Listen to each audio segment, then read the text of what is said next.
Kwa upande wake msemaji wa kikosi cha Simba Sport Club Ahmed Ally ameungana na rais wa TFF Wallace Karia mara baada ya watu kuweza kusema au kuweza kumkashifu kwa namna moja au nyingine kuhusiana na dabi ya Kariakoo kutokuweza kufanyika, jambo ambalo lilikuwa limezua gumzo sana kwenye mitandao ya kijamii. Sasa leo bana TFF wameweza kuposti mafanikio ya rais huyo kwa sababu kumekuwa kuna mambo mengi sana ambayo yalikuwa yanafanyika mtandaoni. Sasa mafanikio ya timu ya Taifa Stars chini ya rais Wallace Karia 2019 AFCON kule Misri, AFCON 2023 Ivory Coast, AFCON 2025 Morocco, CHAN 2021 Kameruni, CHAN 2024 Tanzania, Kenya na Uganda.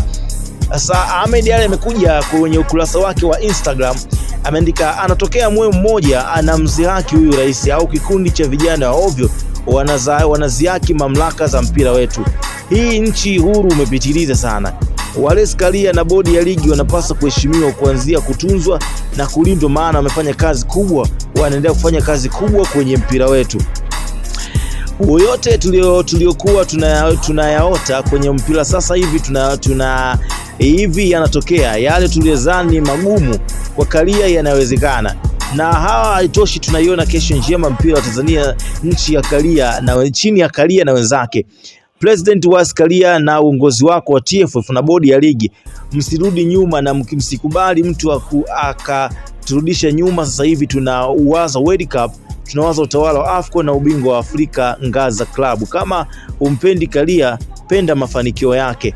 Kwenye comment ni zaidi ya watu 900 wameweza kujia hapa kwenye upande wa comment. Ngoja tukazisome comment chache kuhusiana na kitu